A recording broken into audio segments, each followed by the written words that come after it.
పవన్ కళ్యాణ్ గారు లాంటి సభ్యత పద్ధతి ఉన్న మనిషి దగ్గర ఎలక్షన్ చేసినందుకు గర్వంగా ఉన్నాం. ఆయన దగ్గర నుంచి కానీ 2009 జనసేన పార్టీ దగ్గర నుంచి కానీ మాకు ఏ విధమైన ఇబ్బందులు లేవు. మేము ఎప్పుడు కూడా కలిసికట్టుగా ఒకే కుటుంబంలాగా మొన్న ఎలక్షన్ చేసాం, అటు పని చేసుకున్నాం. ఏదైతే తెలుగుదేశం పార్టీ నుంచి 5 నెలలు 6 నెలల ముందు వెళ్ళిన 20-25 మంది జనం ఉన్నారో వారిని స్థానిక ఎంపీ వైసీపీ పార్టీ అని చెప్పి పార్టీలో జాయిన్ చేసుకుని ఉండడం జరిగింది. వాళ్లే ఈ దాడి చేశారు మణిపూర్లో. చేత చాలా అవుతుంటాయి, మేము ఫేస్ చేయగలం. మాకు చేతగా కాదు, చేతగాని దద్దంలో కాదు. మేము ఈ దాడి ప్రత్యక్షంగా పోలీసులు ఉన్న చోట జరిగింది, పోలీసులు ఉన్నప్పుడు జరిగింది. మేము ఒక ఆయన్ని సర్పంచ్ గారిని కలవడానికి వెళ్ళాం.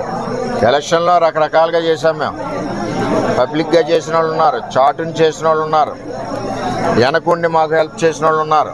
ఇవన్నీ మేము చెప్పం కదా, ఊరందరికీ చెప్పాలని పని నాకు లేదు కదా. నాకు ఆయన బాధ్యత చెప్పారు ఎలక్షన్, ఆ బాధ్యత నేను నెరవేర్చాను.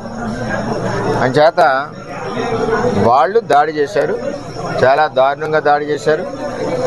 అందులో మా కారులో మండల పార్టీ ప్రెసిడెంట్ గారు ఉన్నారు, ఎక్స్ జెడ్పీటీసీ ప్రసాద్ గారు ఉన్నారు, ఇంకో ఎక్స్ జెడ్పీటీసీ బర్లప్పారావు ఉన్నారు, ఇంకో ఆయన ఎక్స్ ప్రెసిడెంట్ నాగు ఉన్నారు, ఇంకో ఆయన పార్టీ ప్రెసిడెంట్ శివ ఉన్నాడు. ఎంతమంది ఉండగా సడన్గా సీసాలు, ఇటుక బెడ్లు, ఇది మండలంలో ఒక ప్రాక్టీస్ అయిపోయింది. ఇది వరకు సాయి ధర్మతేజ్ గారి మీద కూడా ఇదే దాడి చేశారు. ఆ దాడి చేసినప్పుడు సరైన చర్యలు పోలీస్ యంత్రాంగం తీసుకోలేదు.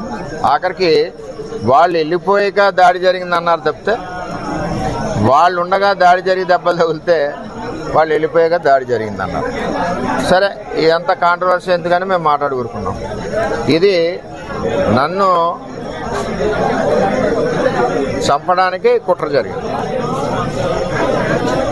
అంటే నాకు కూడా కార్యకర్తలు కూడా 150 మంది కూడా ఉన్నారు కాబట్టి ఇవన్నీ సీసం పెంకులు, ఒళ్ళంతా కారులో ఇటుక బెడ్లు, 2-3 గాయాలు, ఇవన్నీ జరిగినాయి. సరే చూద్దాం ఏమవుతాం. ఇవన్నీ ఇటువంటి పిరికి పంద చర్యలకు భయపడేది ఏమి ఉండదు. వర్మ ఎప్పుడు కూడా 22 ఏళ్ళ నుంచి ఉన్నాడు, ఎప్పుడు కూడా ఇటువంటి వ్యవహారం జరగలేదు. ఈ సంస్కృతి పిఠాపురంలో ఇప్పుడే వచ్చింది. ఇప్పటి వరకు పిఠాపురంలో ఇటువంటి సంస్కృతి లేదు. చట్టం ఉంది కదా.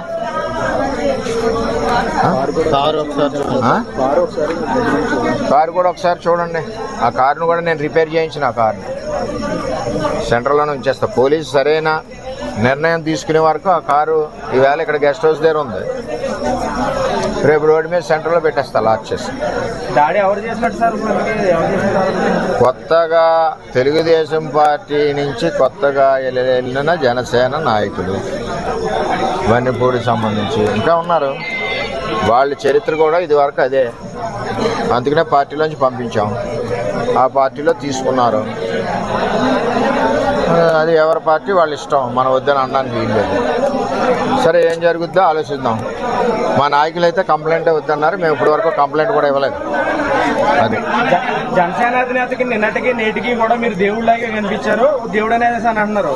ఇప్పుడు జనసైనికులు కానీ నాయకులు కానీ విధమైన చర్యలపై తమరు ఏ విధమైన జనసేన నాయకుడికి కానీ 2009 జనసేన తమ్ముళ్ళకి కానీ మాకు కానీ ఏ విధమైన ఇబ్బందులు గొడవలు లేవు. అంతా కుటుంబంలాగా ఉన్నాం. ఏదైతే తెలుగుదేశం పార్టీ నుంచి వెళ్ళిన నాయకులు ఉన్నారో 20-25 మంది, వాళ్ళందరూ మా పార్టీ కార్యకర్తల మీద దాడులు చేస్తున్నారు, మా మీద దాడి చేస్తున్నారు, నా మీద ఫస్ట్ టైం ఈ విధంగా చేస్తూ ఉన్నారు. చట్టం ఉంది కదా, చూద్దాం. మా నాయకులు అయితే ఇప్పుడు వరకు కంప్లైంట్ ఇవ్వలేదు. నాయకులు మా మండల పార్టీ ప్రెసిడెంట్ గారు ఇల్లు చూసి కంప్లైంట్ ఇవ్వాలా. మరి అందరూ కూడా బుద్ధి చెప్పే వాళ్ళు అందరికీ చేతనవుద్ది కదా. ఏం చేయాలన్నది వాళ్ళు నిర్ణయిస్తారు. సార్, ప్రాణాలను సైతం పణంగా పెట్టి మీరు పవన్ కళ్యాణ్ గారు నిర్దేశించడం కీలక పాత్ర వహించారు. ఈ రోజు మీరే చెప్తున్నారు ప్రాణాలు కూడా తీయబోయారని చెప్పి అదే జనసేన కార్యకర్తలు వన్నిపూడి గ్రామంలో అంటున్నారు. అసలు ఏంటి సార్ ఇక్కడ సవరణ జనసేనలోకి తెలుగుదేశం పార్టీలోంచి వెళ్ళిన కొత్త జనసేన కార్యకర్తలని చెప్తున్నాను.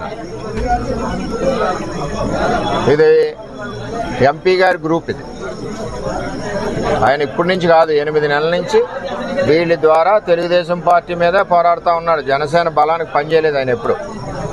అయినా మేము అతనికి కూడా సిన్సియర్గా ఓటు అడిగాం. అది తెలుగుదేశం పార్టీ సంస్కృతి. అది మీకు మినిస్ట్రీ రాకుండానే ఎలాంటి కొన్ని ఆరోపణలు చేస్తున్నారు సార్. ఏమండి, ఎవరు ఎన్ని కుక్కలు మురిగినా నాకేమీ ఇబ్బంది లేదు. నేను ఎవరికి భయపడే మనిషిని కాదు. 22 ఏళ్ళ నుంచి ప్రజల్లో ఉన్న మనిషిని. నేను ఎవరికి భయపడను. నా మీద ఎంతమంది దాడులు చేసినా చేయనండి, చట్టాలు ఉన్నాయి. ఇది పవన్ కళ్యాణ్ గారికి కానీ, నాకు కానీ, పవన్ కళ్యాణ్ గారికి కానీ, ఆ 2009 బ్యాచ్కి కానీ ఎవరికి ఇది సంబంధం లేదు. నేను ఎవరికి ఫిర్యాదు చేయను కూడా. అది ఏ విధంగా జరగాలో ఆ విధంగా జరుగుతుంది. ఓకే.